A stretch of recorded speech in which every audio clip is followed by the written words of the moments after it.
Pernah nggak sih teman-teman ngerasa udah baca banyak banget buku spiritual, dengerin banyak ceramah, tapi kok rasanya hidup gitu-gitu aja? Nah, hari ini kita akan bongkar persis masalah itu.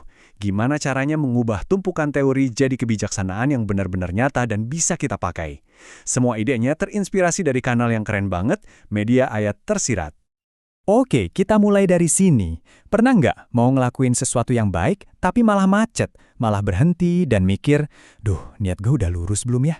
Udah tulus 100% belum ya? Nah, pikiran kayak gini yang namanya analisis paralisis justru sering banget bikin kita nggak jadi berbuat apa-apa. Jadi, gimana dong caranya keluar dari jebakan pikiran kita sendiri ini? Yuk kita masuk ke prinsip yang pertama, berhenti menganalisis berlebihan dan mulai aja dulu bertindak. Nasihat ini mungkin kedengerannya agak aneh ya. Jangan kebanyakan mikir, lakuin aja. Kenapa gitu? Karena katanya, hidup itu sendiri yang nanti akan ngasih kita ujian atau tes yang paling pas buat kita, di waktu yang paling tepat. Nggak perlu kita cari-cari sendiri. Ini tuh benar-benar pergeseran pola pikir yang fundamental banget. Dari yang tadinya cuma khawatir soal niat, sekarang kita fokus saja ke tindakan yang bermanfaat. Udah, lakuin aja. Nanti percaya deh, ujiannya bakal datang sendiri buat nunjukin ke kita, oh ini nih yang perlu diperbaiki. Jadi belajarnya sambil jalan, bukan sambil dia merenung doang. Oke, setelah kita belajar dari pengalaman pribadi, terus gimana cara kita membagikannya ke orang lain? Nah, disinilah kita perlu paham banget perbedaan krusial antara sekedar tahu di kepala dan benar-benar paham karena udah mengalami. Coba bayangin bedanya gini deh.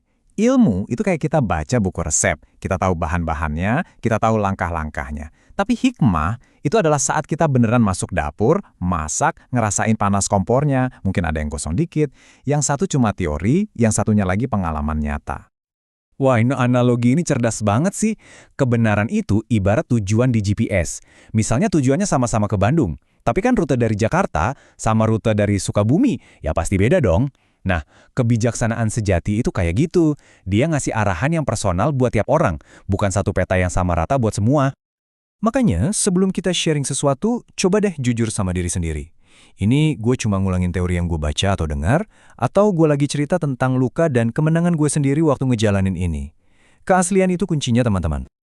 Nah, selain jebakan teori, ada lagi jebakan lain yang nggak kalah sering kita temui, kita malah kejebak dalam perdebatan kata-kata, sampai lupa sama esensi atau substansinya.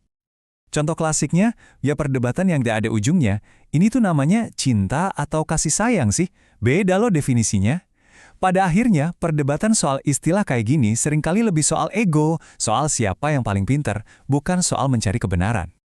Udah, kita potong aja semua perdebatan yang nggak perlu itu.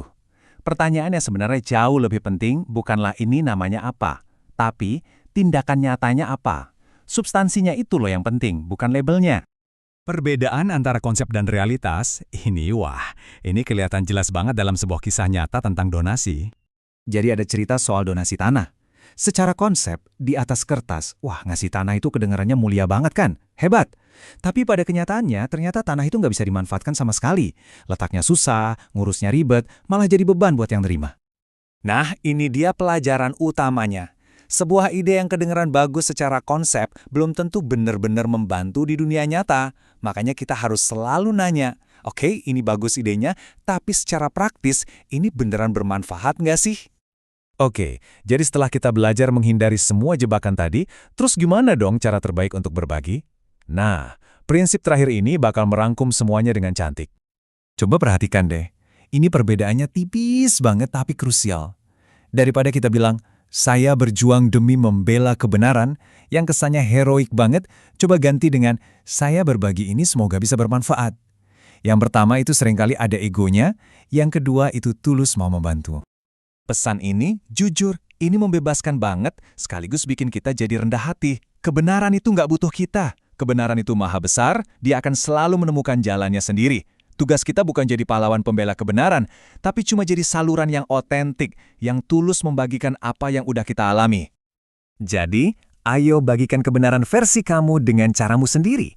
Nggak harus ceramah, bisa lewat komik, lewat video, atau sekedar obrolan santai sama teman. Yang paling penting adalah keasliannya, kerendahan hatinya, dan niat tulus untuk memberi manfaat yang nyata, bukan cuma teori di awang-awang. Nah, sebagai penutup, yuk kita refleksi bareng. Lupakan dulu teori-teori besar yang rumit, Coba pikirin satu aja, satu potongan kecil kebijaksanaan hidup, pelajaran nyata dari pengalamanmu sendiri yang bisa kamu bagikan ke orang lain hari ini. Coba renungkan itu. Terima kasih banyak sudah menyimak, sampai ketemu di pembahasan selanjutnya.